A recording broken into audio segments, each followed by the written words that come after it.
What up is Marcus the Dynasty Football Dads. We're actually going to be doing a little bit of a different video today. We're going to be doing a Dynasty or even redraft strategy. I'll do the Dynasty strategy portion first, and then we'll do the redraft portion afterwards, because I'm assuming most of you guys are probably here for the Dynasty part. And if you're not, then just comment redraft, and then I will do the redraft part next. The first part next time.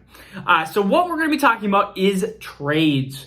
What are we going to be doing here in the next couple of weeks? I know that the NFL deadline is coming up here soon. Most Dynasty, I would hope most Dynasty League, their trade deadlines, I hope they wouldn't be until like week 12, 13, somewhere down the road. And then for redraft, I always say kind of that same type of area. You don't want it too early where you're going to have a team try to just dump all their players. But we have a punishment for last place for that exact reason. So we want people competing through every single week, whether they're in the playoffs or in the consolation bracket. That's the way we believe it's more fun that way. But let's get into the dynasty things, trades. The biggest thing that I have seen, whether it's offer-wise or whether it's even in some of the dynasty chats and everything, is I'm going to call it the 5 dimes for a dollar.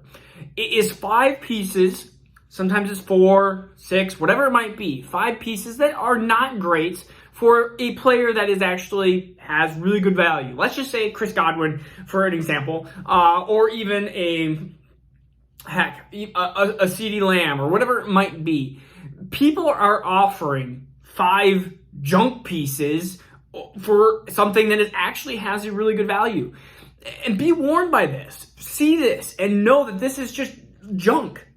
Also, don't make a lot of times, I almost all the times I do see these trades eventually get declined. But a lot of times people are offering, I'll give you 2, I'll give you a 2022 third, a 2022 third, I'll give you a crappy tight end that's not basically playing, and I will give you wide receiver. I'm trying to even think of a wide receiver that is crappy enough to be a part of this value. I will give you, and they'll give you a wide receiver, Tylan Wallace. And maybe even another backup. I'll give you Boston Scott for something that actually has value. And it's just one of those things that these are trades that frustrate me so much because owners will try to then talk to me about like, hey, this is actually a good trade. I'm like, no, these are not good. Don't try to convince me that a 5-for-1 trade is going to be a valuable trade. And a lot of times it's the guy offering is saying, hey, I'm offering you this. You should accept this. And I'm like, this is junk. So 5-for-1s or whatever, 4-for-1, just make sure you're not getting ripped off. Some of these trades are just ridiculous. And in our Dynasty Dads League, we've actually had really good trades so far, and I'll actually probably walk through that with you guys tomorrow. Some of the standings, we actually have a mid-season winner. So if you're listening to this, I will be announcing the mid-season winner, which is just a team that we have a bunch of teams that are right in the mix. I think everybody has at least 2 wins. Because everyone's kind of going for it right off the bat. And then you get to see some of the teams that are like, we're going to go for rebuild mode. And then you see some of the other teams that are like, hey, we're going to do the opposite and go contending mode. And that is exactly what you guys should be doing right now, is getting to figure out which mode you are. If you're kind of into that middle sphere, if you're kind of waiting to see if you don't have there's some teams that right now that don't have a lot of depth. So they are just kind of hanging on going, are we going to survive this injury sphere? Are we not? Just know if let's say you go 1-3 or 2-3 the next 5 games, that your chances of having that top elite pick is going to be a little bit less. And so you have to figure out what your leagues are. I'm in a super flex league, a couple of them where actually one specifically, the Dynasty Dads League, which I do have a winning record, but I'm in the mode where my weakest spot is probably wide receiver. I would say I have Barkley, who's hurt. I have Swift. I have Dobbins, who will be coming back next year. And I'm trying to think. I think I have one more player, whatever it is. But I have a lot of running backs that I think are young and good and will be there for a while. Wide receivers are my weakest thing. But where do you get wide receivers in Superflex leagues? Middle to late first. So I understand that if I, let's just say, go tank mode now, I could get it earlier first and trade back and gain capital. But what is hurting me at this point is saying I don't have a ton of depth. So why not go for a run through this and see, you know what? Let's see how the next couple weeks go. And if I start winning more, well, maybe I will even trade off future assets to accumulate that wide receiver that I am missing.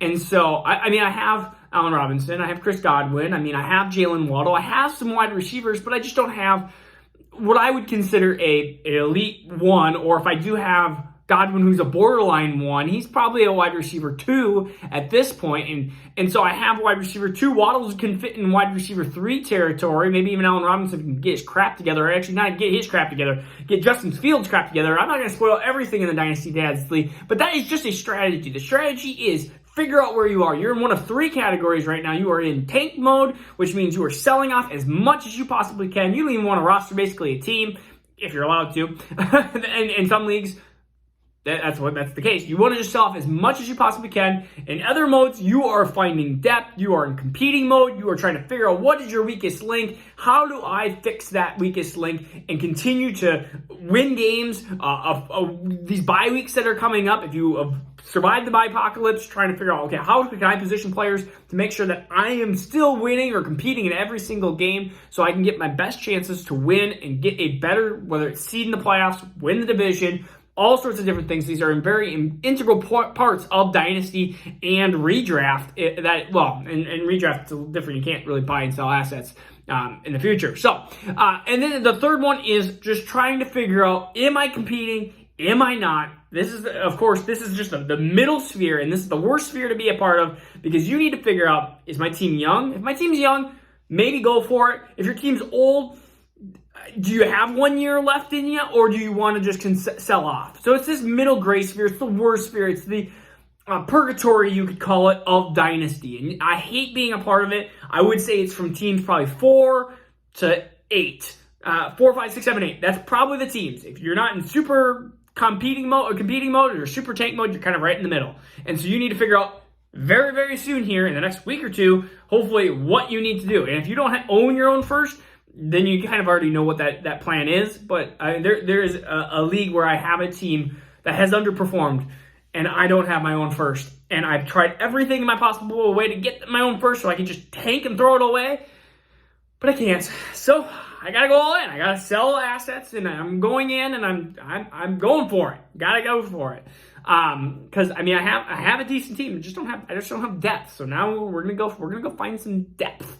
All right, redraft leagues. It's all about, okay, well, who hasn't had a bye? Who has a bye? If you are 5-2 or whatever, you can trade players that have not had their bye already for players that have already had their bye. These teams that are 3-4, 2-5 that really want to compete, they're teams that can't afford a bye week. They really can't. So you can kind of use that as this bye leverage. I call it the bye leverage because it really is. Another thing is you can trade for injured players when you're 5-2. You can start looking for the future, which is the future weeks. You can start playing some matchups. You can start picking, if you have defenses, you can start streaming these defenses or fighting these like a couple weeks ago. Judy, Bateman. Now you have kind of into this sphere, Jeff Wilson. These are players that are hurt now that might help you in the future. So these are guys, you look at the injury one. Will Fuller is another one. Like, just start making not necessarily riskier moves, but moves for the future. These are incredibly important. And I am a big proponent. If I'm 5-2, or if I can afford a loss or two, I can afford a couple extra buys, I'm okay with that. I'm okay with trading a player that has already had his bye. Let's just say Dak. He already had his bye. He just had his bye. And this is redraft, not Dynasty. And I can trade him for a player that maybe has an upcoming bye. And I don't know the exact quarterbacks off the top of my head. Tom Brady. We'll just say Tom Brady. I can trade him for Tom Brady. Wait, Tom Brady already had. Wait. Yeah, because Tom Brady has his bye coming up. Yes, that's how you want to do it. I was like, Tom Brady did not have his bye. Tom Brady has his bye next week. So you can do kind of those moves. Let's just say that's a move you want to do. I'm not saying that's a move necessarily I want to do. But that is a move that you can afford another bye week at that position if you're 5-2, 6-1. Again, these are important things to do. And I just don't see it done enough. I see it done rarely, and the teams that do it seem to be in the championship matchup. It's either me or kind of the same couple other people, because it's the people that make these moves that all of a sudden week 13, 14 comes around and their team starts clicking, and you're like, crap, how did they get all these really good players? And in redraft, that is how you do it.